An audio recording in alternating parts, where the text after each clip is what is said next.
So there's one bit that follows on immediately from the example I talked about in the last video, which I think is quite interesting and definitely feels like something that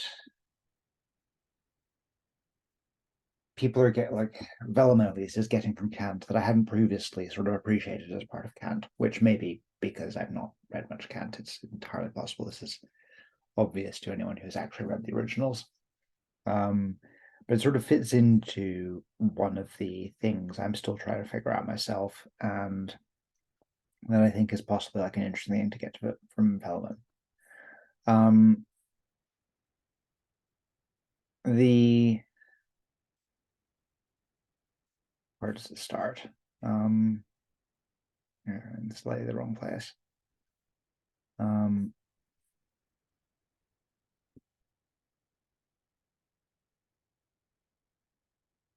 uh,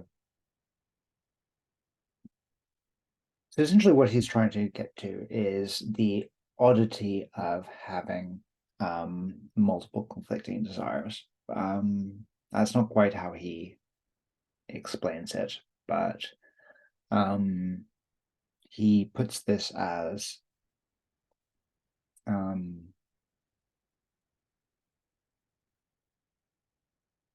he makes it like I'm not sure how he would articulate it. The way and I think like the way that I conceptualize this is different from the way he conceptualizes it, which is which is possibly an interesting feature in and of itself. But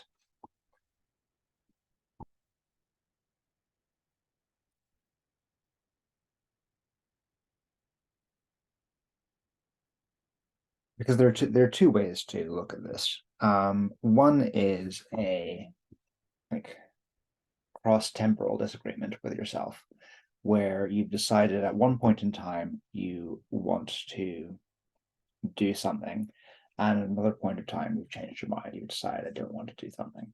And this is sometimes the right way of looking at it, and sometimes is not exactly the wrong way of looking at it, but like is a missing piece. And um the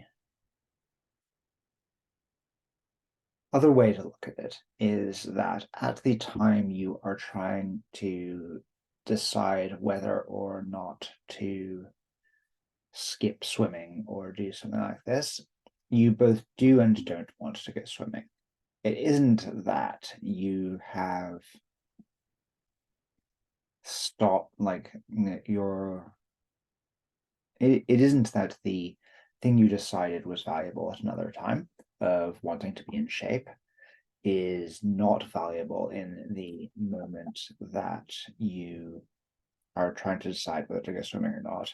It's that you still value it, but you value other things as well, which is like the not going swimming. And so it's an internal conflict between two competing values. And the like from a parts work internal family systems point of view, this is a completely normal thing to happen. The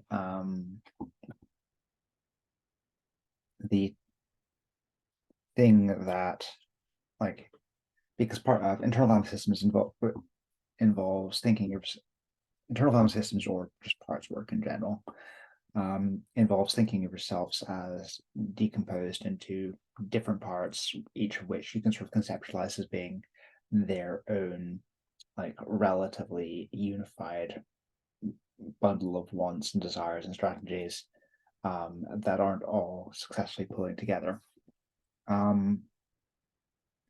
And the process of trying to decide what to do is a process of getting these parts with competing needs and desires to work together with each other.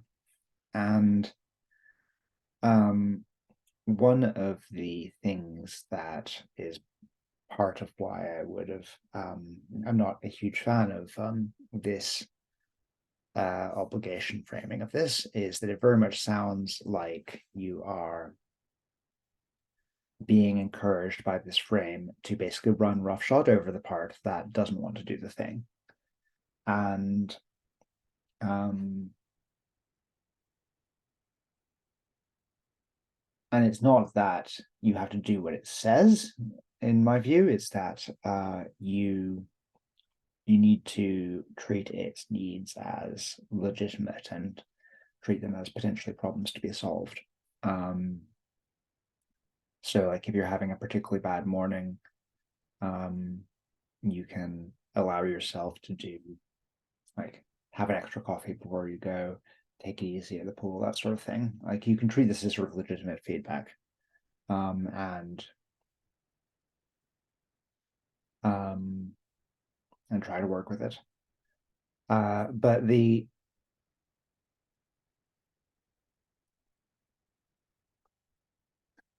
ideal is that you don't experience these internal conflicts, and you, when you do experience them, you sort of treat them as an opportunity to unify, which does does seem or aim to be what Kant is also aiming for.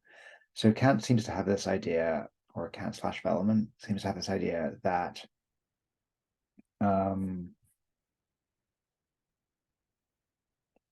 unify, like that you should be unified over time, sort of like a single consistent person with consistent desires over time.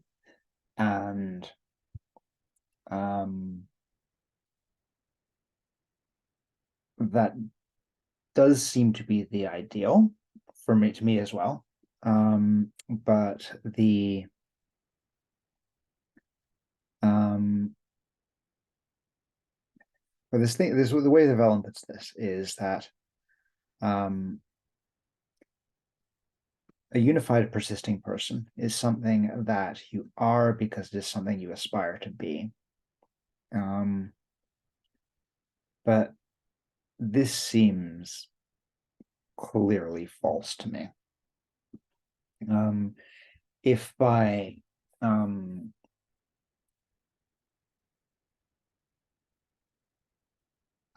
because this version of unification that he is arguing for essentially seems to consist of like pretending you can just cut off all the bits that aren't already unified. And so it's a sort of very,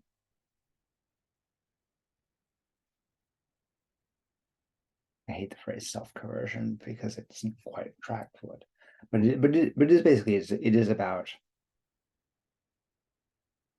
forcing yourself to um, adhere to this unified perspective when it doesn't come naturally to you. And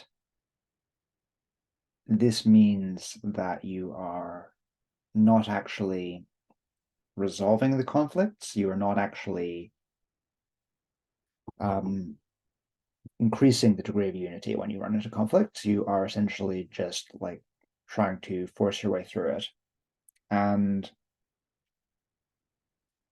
this strikes me as very similar to a lot of other approaches that I really dislike, which essentially tries to create normative advice by imagining what an ideal agent that didn't have the actual problems that make the thing difficult to would do. And that feels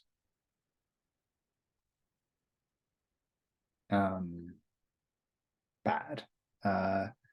Or it doesn't feel bad, just bad. It like it it produces advice that doesn't work because um, it produces advice that can only work if the obstacles that make you need the advice in the first place didn't exist.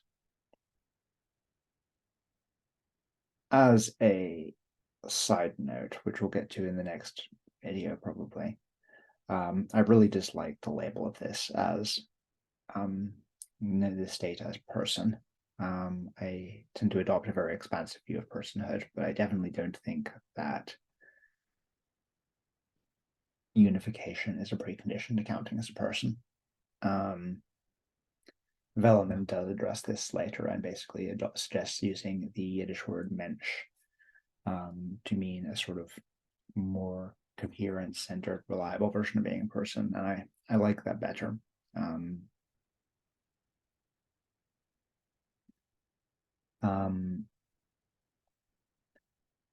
One thing that I think is interesting here is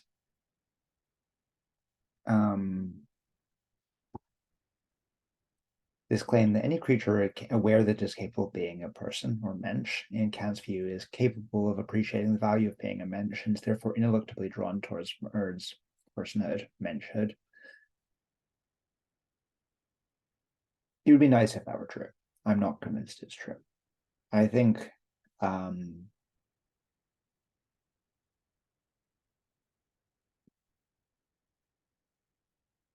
but also I'm not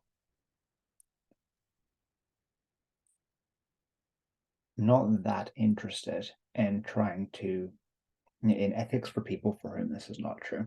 I've sort of described one of my or like the purposes of my project is essentially trying to figure out how to be a better person. To which a quite reasonable response from someone was like, why should people want to be a better person? To which, to a large degree, my answer is if they don't, I don't really care whether or what they get from my work. But I think another part of this is that this mensch idea, this internal conflict and stable perspective over time idea, like a lot of the reason to want to be a better person, or in Kant's view, more of a person, is that it is a process of resolving internal conflicts like this. And internal conflicts mostly feel bad. And so ideally becoming becoming a better person, becoming more of a mensch is something that feels good and satisfying to do.